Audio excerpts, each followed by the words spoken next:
Pleasantville was directed in 1998 by Gary Ross. Ross shows segregation to the use of color on people as opposed to the color of people.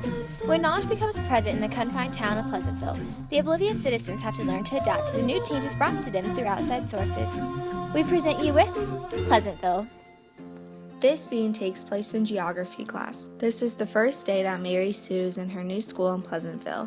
When the teacher started talking about the town and how it never ends, Mary Sue asked the question, "What's outside of Pleasantville?"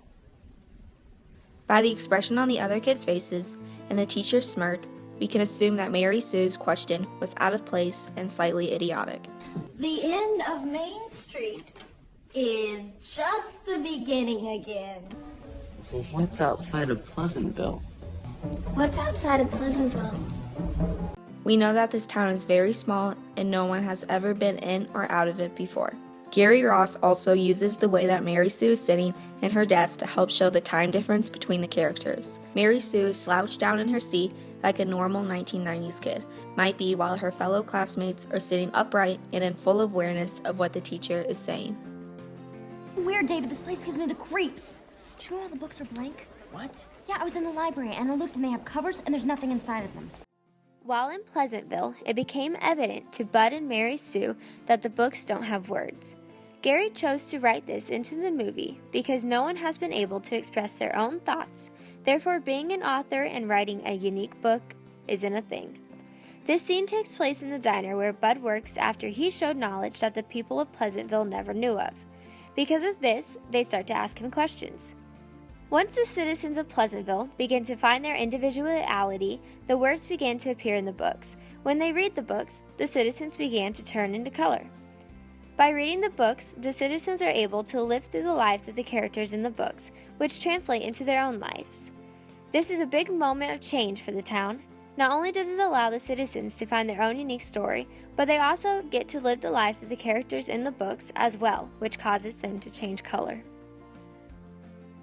This scene is composed of close-ups on almost all the characters because it helps illustrate how shocked and interested everyone is in what Bud has to say. There is also a panoramic shot that goes from the diner to the library to show how the town is adapting to their new knowledge of books. Pleasantville had portrayed America's past society with the concern on racial integration. As the film progressed, the citizens of Pleasantville changed and found gratification in their own lives. In this scene, we see the non-colored citizens were not welcoming to the colored. That is shown in the film when colored people are not authorized in certain areas in the town. Also, language towards the colored was disrespectful. I thought maybe it was because you were too busy entertaining your colored girlfriend. The mural was one of the reasons riots were broken out. One riot that had occurred was in front of the diner, and that had showed that the citizens were not used to change, nor did they accept it. They had been living in the bubble, and when change appeared in the town, there was a confusion about colored citizens and non-colored citizens, and from that, separation occurred, all thanks to the bubble they lived in previously. This connects to America's past, where in the mid and late 1900s, American segregation was present, even though it was illegal to discriminate, still had occurred. While in Pleasantville, the non-colored citizens were prejudiced against those who were colored. The burning of the books reflects back on when the books targeted for burning were those viewed as being subversive or as representing ideologies opposed to the Nazis. It gave others knowledge about the real world where the Nazis did not want people to know. Just like in Pleasantville, where the citizens were obtaining knowledge about what is outside of the town, and many did not like that idea, so they had begun to burn all the books from the library. Ironically, in To Kill a Mockingbird and Pleasantville, the court cases were paralleled. Where a colored person was accused of doing something wrong, both movies had the courtroom divided where the non-colored, or whites, were sitting at the bottom, and the colored or African Americans were sitting at the top. Bud, like Atticus Finch, had made a stirring speech to the judge and jury about the inequality of the trial. However, Bud was not the lawyer, but instead one of the citizens that was being accused.